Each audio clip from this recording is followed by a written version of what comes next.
Au nom du Père et du Fils et du Saint-Esprit. Amen. L'évangile que nous avons entendu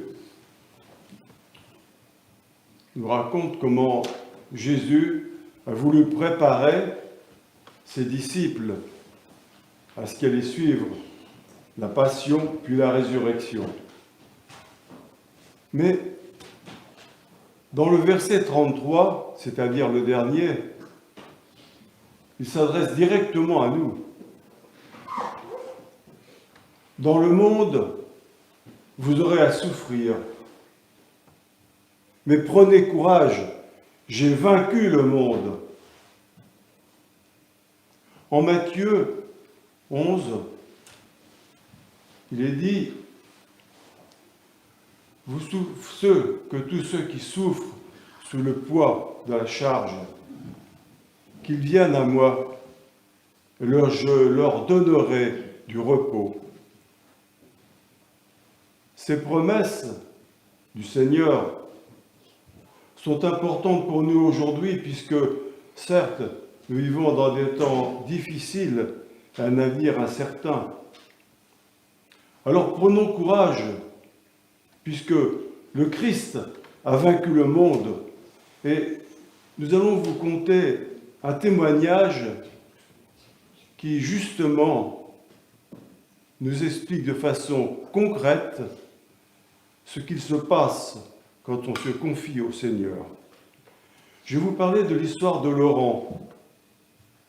Laurent a passé sa jeunesse dans une cité au nord de Paris.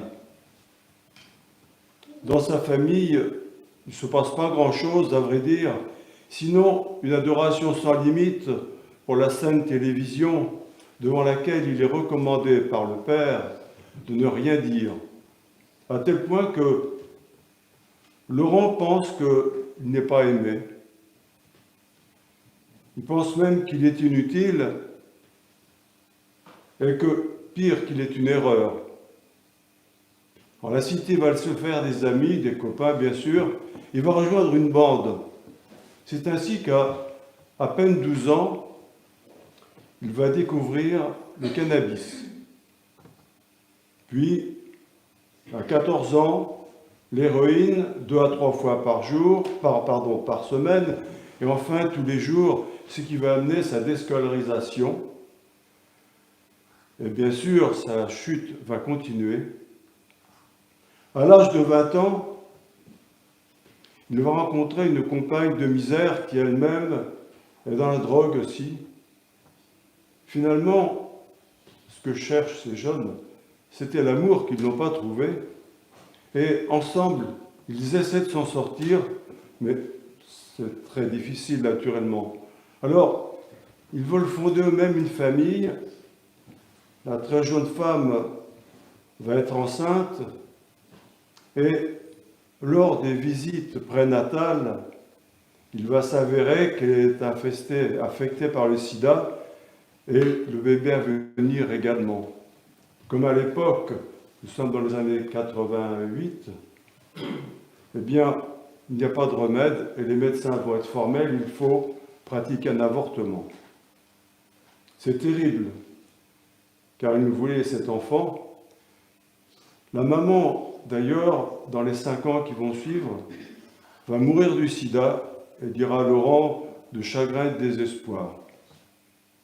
Quant à Laurent, il continue sa vie, mais à plusieurs reprises, il veut se supprimer par overdose, mais à chaque fois, il est récupéré. Plus tard, dans une rixe qui va l'opposer à un dealer, qui s'attaquait à un de ses amis avec un couteau qui l'avait blessé, il va lui-même blesser l'agresseur mortellement. C'est ainsi qu'il va se retrouver à Fresnes, sur une paillasse, puisqu'il n'y avait pas de place, par terre. Il va affronter tout seul, puisqu'à l'époque, on n'aidait pas les drogués pour les sevrer, à souffrir donc les souffrances du sevrage qui sont, paraît-il, terribles de cette façon-là en plus. Pendant 8 jours, il va rester sur cette paillasse Et puis, petit à petit, il s'en sort. Et à ce moment-là, l'administration pénitentiaire en profite pour lui faire subir un examen médical, puisque c'est obligatoire. Ils vont lui dire que lui aussi, il a le sida. Alors là, Laurent se dit qu'il ne veut plus de cette vie. Et il va chercher un outil qu'il va affûter pour se donner la mort. Mais il veut le faire la nuit quand personne ne peut le voir. Donc cette nuit arrive et à ce moment-là, il se prépare. Mais il y a quelque chose de curieux, c'est que Laurent est persuadé qu'il ne croit en rien, mais il a peur de l'enfer. Il est totalement désespéré en réalité. Et avant de se supprimer, il va avoir une pensée, une prière, toute simple. Dieu, si tu existes, ouvre-moi la porte du paradis. C'est quand même étonnant parce qu'il n'a pas demandé à être guéri, il n'a pas demandé à être libéré, il demande seulement la porte du paradis. Et le paradis, c'est être avec Dieu. Ce qui veut dire que, peut-être se croyait-il incroyant, mais là c'est un cœur pur qui parle.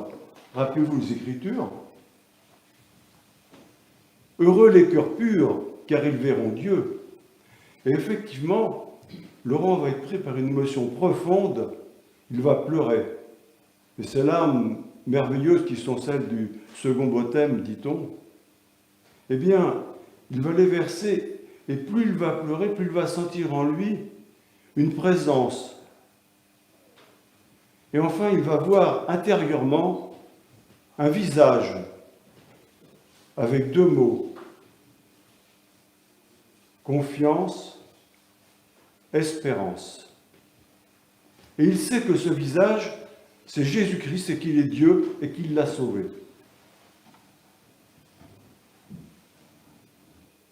Ce visage, d'ailleurs, plus tard, il va le reconnaître sur le Saint-Suaire de Turin. Laurent est envahi d'une paix profonde. D'ailleurs, il va découvrir que la paix est intérieure et que finalement, ce n'est pas à l'extérieur qu'on est bien, mais à l'intérieur qu'on trouve la paix. Néanmoins, son histoire n'est pas finie, puisqu'il va bénéficier d'un non-lieu. Il va sortir de prison brutalement, mais il ne sait plus où aller. Donc, il va retourner là où on le connaissait. Et malheureusement, il va encore retoucher à la drogue dans des combats difficiles, car il est parfaitement conscient que Dieu existe, que Dieu est en lui. Donc ce sont des combats difficiles. Il résiste, il chute, il résiste. Et puis finalement, c'est le sida qui va avoir le dernier mot, puisqu'il était devenu très malade, il a été hospitalisé. Les médecins vont lui dire qu'il n'y en a que pour quelques semaines, puisque le foie a été fibrosé en grande partie. Et à ce moment-là, il est mis dans, vous savez, les endroits où on aide les gens en soins palliatifs. Il va être visité. Il va être visité par un homme, un chrétien, de béatitude, je crois, qui va lui démontrer, lui prouver une grande charité. Bien sûr, Laurent va lui raconter sa vie, Laurent va lui parler de cette expérience extraordinaire qu'il a eue, de sa foi. Mais ce que cet homme qui est venu le voir va faire, il va lui faire découvrir l'amour de Dieu. Car il va lui dire, mais Laurent, tu es un homme extraordinaire, tu es merveilleux, tu es une personne unique et précieuse. On a besoin de toi. Ceci va lui révéler finalement que ce qu'il était en lui, c'était l'amour de Dieu, cet amour qu'il n'avait jamais connu finalement. L'amour de Dieu lui est révélé, le Seigneur lui a montré son visage, et ensuite, un autre chrétien a témoigné l'amour de Dieu pour que Laurent puisse réaliser que c'était l'amour de Dieu qui était en lui. À partir de là, il va guérir, il sera toujours porteur du sida, mais il va guérir, c'est-à-dire que son organisme va réagir et passer par-dessus la maladie. Il va d'ailleurs bénéficier des premiers traitements qui vont sortir à ce moment-là. Les médecins vont lui dire qu'il finalement, il lui accorde une rémission, puisque c'est bien parti pour lui. Alors, il va se marier, et contrairement à ce que lui avait prédit la médecine aussi, il va avoir 2 enfants, 2 garçons, qui n'ont pas le sida, qui sont en parfaite santé, comme sa femme, mais lui, il est animé d'une telle force, d'une telle puissance par la foi, qu'il veut témoigner. Et alors il va se découvrir un charisme étonnant, puisque je vous rappelle qu'il était déscolarisé à 14 ans, qu'il n'avait pas dû apprendre grand-chose avant, un charisme d'écrivain. Il va écrire ainsi 4 à 5 livres, mais des livres qui vont devenir des best-sellers, puisque certains sont vendus à plusieurs dizaines de milliers d'exemplaires. Il veut aussi faire des conférences dans tous les pays de langue francophone. Il veut également s'occuper, autant qu'il le peut, de tous ces jeunes qui ont besoin d'aide, de secours, de conseils et de témoignages. Mais dans les jeunes, il y a également des vieux, bien sûr. Vous voyez, ce témoignage est extraordinaire parce qu'il met, si je puis dire, en application les Écritures elles-mêmes. Il nous est dit dans les Écritures, que nous lisons quelquefois peut-être, non pas avec des involtures, mais en pensant que c'est bien, mais ça reste dans le livre. Eh bien, pas du tout. Vous voyez comment cette âme, ce cœur qui cherchait, a été écouté par Dieu, alors qu'on n'aurait pas donné grand cher de sa peau, de ce qu'il était. Il ressemblait à une épave. Ne jugeons pas, voyez-vous, puisque seul Dieu, ce qu'il y a dans les cœurs et dans les reins, lui seul peut sonder les cœurs et les reins. Et rappelons-nous, saint Paul en Philippiens nous dit « N'ayez crainte de rien, mais en toute occasion, par la prière, avec supplication et action de grâce, faites connaître vos demandes à Dieu. » Alors, très chers frères et sœurs, avec la foi dont parle Laurent, il parle d'une foi en béton. Et lui, c'est un témoignage enflammé. Je vous dirais, avec les yeux de la foi, tournés vers Jésus, guidés par Marie. Rendons grâce à Dieu pour notre vie, malgré ses difficultés, malgré nos craintes, et abandonnons-les lui. Puisque Dieu est avec nous, alors de quoi aurions-nous peur? Christ est ressuscité. En vérité,